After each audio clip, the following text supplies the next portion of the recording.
2026 June మాసంలో కుంభరాశి వారి యొక్క మాస ఫలితాలు. ఈ కుంభరాశి వారికి 3 గ్రహాలు అనుకూలంగా సంచరిస్తూ 30 నుంచి 40% శుభఫలితాలు వస్తున్నాయి. 2026 జూన్ మాసానికి గాను కుంభరాశి వారికి 4-5 గ్రహాలు ప్రతికూలంగా సంచారం చేసి అధికంగా నష్టాలు, ప్రతిబంధకాలు, వ్యతిరేక ఫలితాలు రావడానికి అవకాశం ఉంది. 2026 జూన్ మాసానికి గాను కుంభరాశి వారికి తృతీయ దశమాధిపతి అయినటువంటి కుజుడు ఈ నెల 20 వరకు తృతీయంలో మేషరాశిలో సంచరించడం వల్ల జనసహకారం బాగుంటుంది. వృత్తి ఉద్యోగ వ్యాపారాల్లో రాణిస్తారు, లాభసాటి ప్రయాణాలు చేస్తారు, రియల్ ఎస్టేట్ రంగంలో లాభాలు అందుకుంటారు, భూవాహన లాభాలకు అవకాశం ఉంది. పంచమ అష్టమాధిపతి అయినటువంటి బుధుడు ఈ నెల 22 తరువాత షష్టమ భావములోనికి కర్కాటక రాశిలోనికి రావడం వల్ల మీ ఆలోచనలు కలిసి వస్తుంది. వ్యాపార అభివృద్ధి, ఆర్థిక అభివృద్ధి, బ్యాంకు లావాదేవీలు బాగున్నాయి. నూతన అవకాశాలు కూడా చేజిక్కించుకుంటారు, ఆర్థికంగా బలపడతారు. చతుర్థ భాగ్యాధిపతి అయినటువంటి శుక్రుడు ఈ నెల సగం వరకు పంచమములో మిథున రాశిలో సంచారం కొనసాగించడం వల్ల ఆత్మీయ స్త్రీలతో కలిసి కుటుంబంలో శుభ కార్యక్రమాలు నిర్వహిస్తారు. వివాహాది శుభ కార్యక్రమాల్లో కీలకమైన వ్యక్తిగా పాల్గొంటారు. విందు వినోదాలలో పాల్గొంటారు. సృజన సహకారంతో ఇంట బయట సంతోషకర వాతావరణాన్ని చవిచూస్తారు. మరి 2026 జూన్ మాసానికి గాను కుంభరాశి వారికి కుజుడు, బుధుడు, శుక్రుడు అనుకూలంగా సంచరిస్తూ 30 నుంచి 40% శుభఫలితాలను అందించే వాతావరణం ఉంది. మరి 2026 జూన్ మాసానికి గాను ఈ కుంభరాశి వారికి సప్తమాధిపతి అయినటువంటి సూర్య భగవానుడు ఈ నెలంతా కూడా చతుర్థములో వృషభ రాశిలోను, పంచమములో మిథున రాశిలోను వ్యతిరేకంగా సంచరించడం వల్ల జీవిత భాగస్వామితో మనస్పర్ధలు, అధికారులతో అభిప్రాయ భేదాలు, తండ్రితో కూడా అభిప్రాయ భేదాలు రావడానికి అవకాశం ఉంది. కుటుంబంలో ఖర్చులు పెరిగిపోతాయి, మీ ఆలోచనలు కలిసి రాదు. అధికారులతో అభిప్రాయ భేదాల వల్ల వృత్తి ఉద్యోగ వ్యాపారంలో పనిభారం పెరిగే సూచన కూడా కనిపిస్తుంది. ద్వితీయ లాభాధిపతి అయినటువంటి గురువు ఈ నెలంతా షష్టమములో కర్కాటక రాశిలో సంచరించడం వల్ల మీ మాటల వల్ల అపార్థాలు రావడానికి అవకాశం ఉంది. విద్యార్థులకు ప్రతికూల ఫలితాలు వస్తాయి.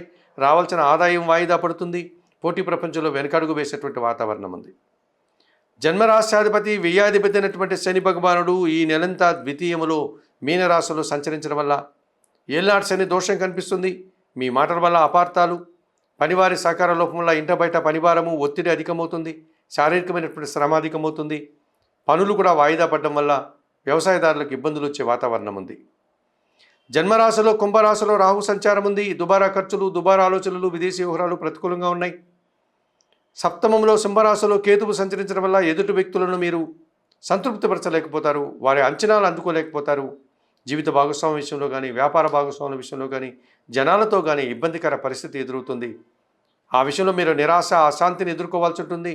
ఎన్ని కార్యక్రమాలు చేయాలనుకున్నా ఆటంకాలు ఎదురై మిమ్మల్ని ఇబ్బంది పెట్టే పరిస్థితి కనిపిస్తుంది. ఆశించిన పనుల్లో నిరాశను కలిగిస్తాయి. మీరు చేసే ప్రతి పనికి కూడా తగినంతగా గుర్తింపు లభించదు. పనులు కూడా మీరు నిర్వర్తించలేనటువంటి నిస్సహాయత మీకు ఏర్పడేటువంటి పరిస్థితి కనిపిస్తుంది.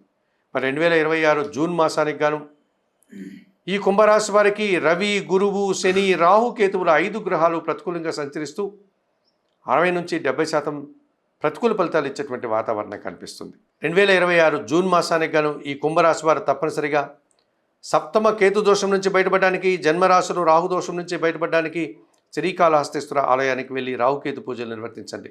అంత దూరం వెళ్ళలేని వారు నిత్య గణపతి ఆరాధన, నిత్యం కనకదుర్గాదేవి దర్శనం చేసుకోవడం వల్ల కొంతవరకు మీరు ప్రశాంత వాతావరణాన్ని చవిచూస్తారు.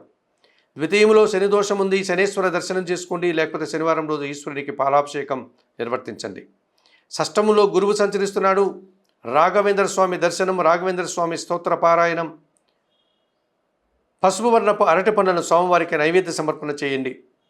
చతుర్థంలో రవిదోషం ఉండి ప్రతిరోజు ఉదయాన్నే నిద్రలేసే సూర్య భగవాన్ని దర్శించి నమస్కరించుకోండి, సూర్యాష్టకం చదువుకోండి. అలాగే 2026 జూన్ మాసానికి గాను ఈ కుంభరాశి వారికి తప్పనిసరిగా గోధుమలు, శనగలు, మినుములు, ఉలవలు పక్షులకు ఆహారంగా అందించడం వల్ల మరింతగా మంచి ఫలితాలను పొందగలుగుతారు.